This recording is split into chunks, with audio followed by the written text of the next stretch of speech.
Jadi kita bisa tahu pergerakan kuasnya itu seperti apa. Dan ini adalah hasil akhirnya.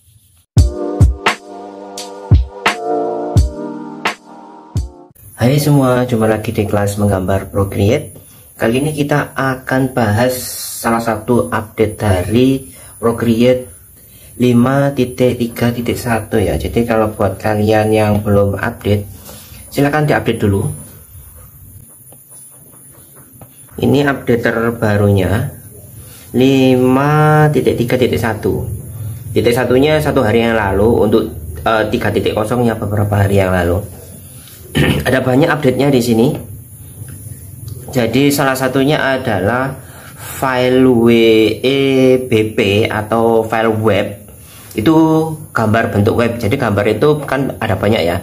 Ada JPEG, ada JPG, ada PNG, ada TIF dan lain sebagainya. Nah, biasanya kalau di web itu dia biasanya pakai WEBP ya, karena kualitasnya HD, kualitasnya gede, dan dia itu ukuran filenya kecil kayak gitu.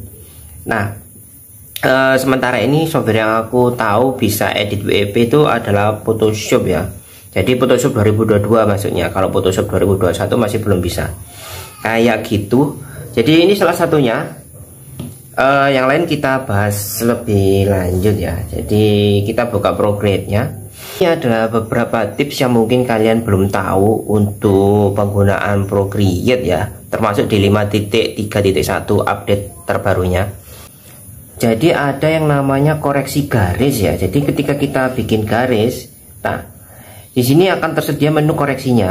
Atau apakah mau dipilih line atau mau dipilih lengkung atau arc. Kalau kita pilih line, nah jadi dia itu akan, yang direvisi adalah garis lainnya. Kalau kita pilih arc, jadi dia nanti akan jadi garis lurus kayak gini. Termasuk ketika kita mau bikin garis-garis yang lain seperti lingkaran ya, dia akan langsung keluar di sini menu shape-nya. Apakah mau ellipse atau mau circle. Jadi kalau circle dia langsung otomatis bulat kayak gini ya. Nah, jadi kita coba yang lain. Jadi misalnya kita punya ya, nah ini untuk polyline atau banyak garis, ini lebih banyak lagi variasinya. Jadi apakah mau kuadratrial atau rectangle atau square. Kalau square otomatis kotak presisi ya, atau bahkan bisa ellipse juga. Jadi andai kata kita mau bikin star, jangan lupa ditahan itu untuk memunculkan menu edit polyline-nya ini. Kita masih bisa merevisi garis-garisnya kayak gini. Tuh, garis-garisnya bisa kita revisi sesuai dengan minat kita kayak gitu. Nah, jadi sekali lagi ketika kalian mau memanfaatkan ini, jadi garisnya harus kita tahan dulu sebelum kita lepas ya, untuk mengeluarkan menu editing ini. Jadi kalau menu editnya sudah lepas, kita bisa mengeditnya. Kalau selesai kita tinggal pencet tombol lain. Jadi selama dia itu masuk ke menu edit seperti ini, jadi misalnya polyline gitu ya, kita masih bisa memindah-mindahkan objek tersebut. Jadi misalnya seperti ini. Jadi selanjutnya adalah menu rotasi ya. Jadi misalnya kita punya lingkaran seperti ini. Nah, kita akan rotasikan di sini. Nah, di sini ada yang namanya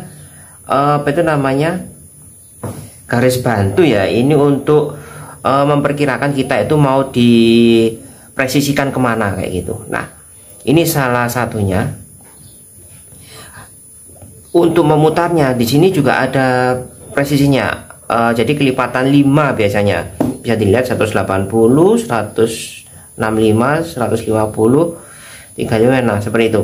Nah, bagaimana ketika kita mau merotasi secara smooth ya, sesuai dengan kemauan kita. Nah, kita bisa memasukkan nominal ya. Kita double klik ininya, tombol hijaunya, kemudian kita masukkan nominal. Jadi misalnya 1 derajat. Nah, kalau 0 derajat dia nggak berputar ya. Kalau misalnya 2 derajat, dia akan berputar sedikit 2 derajat, atau minus 2 derajat. Nah, dia akan kembali ke sana, atau 50 derajat. Dia akan seperti itu. Jadi kita bisa masukkan nominalnya di sini untuk merotasi bentuk. Selanjutnya kita juga bisa filling objek secara terus-menerus ya. Jadi kalau biasanya kita punya beberapa objek misalnya seperti ini. Nah, kita kan masukkan warnanya seperti ini. Nah, di sini ada keluar menu baru, continuous filling. Jadi kalau kita tekan, kita bisa memasukkan warna secara terus-menerus. Jadi kita coba. Kita continuous filling 1, 2, 3, 4 seperti itu. Jadi nggak usah di drag and drop gitu ya. Jadi tinggal apa itu namanya, tekan menu continuous fillingnya. Jadi dia keluar sekitar 3 detik ya. Setelah 3 detik dia akan hilang kalau kita tidak menekan tombol actionnya. Jadi kita oke. Yang berikutnya adalah kita bisa mengaktifkan kursor ya. Jadi kalau kalian tahu di komputer itu kan ada panahnya. Nah, itu adalah kursor. Di sini juga bisa kursor brush maksudnya.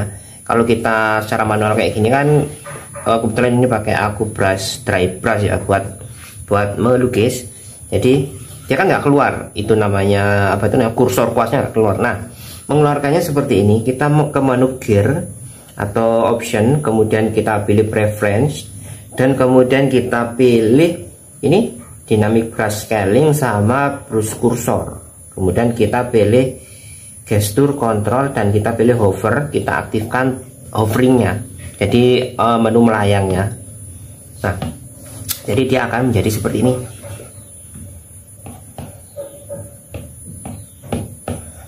Tuh, jadi kita bisa tahu pergerakan kuasnya itu seperti apa. Nah, menu lain yang ada dan aku baru tahu itu ada di sini. Aku belum sempat explore ya, tapi yang jelas ini mungkin sangat membantu ketika kita nanti menggambar. Ada mulai dari ini, ada touch, double touch, menu yang bisa kita aktifkan ketika kita menggunakan 1 jari, 2 jari, 3 jari, 4 jari, atau bahkan 5 jari. Itu nanti ada semua di sini. Ada copy paste. Kita mau mengcopy paste itu pakai apa? Misalnya pakai 3 jari swipe, itu nanti layarnya akan terkopas secara otomatis. Kebetulan ini saya aktifkan ya. Kemudian kita bisa clear layer.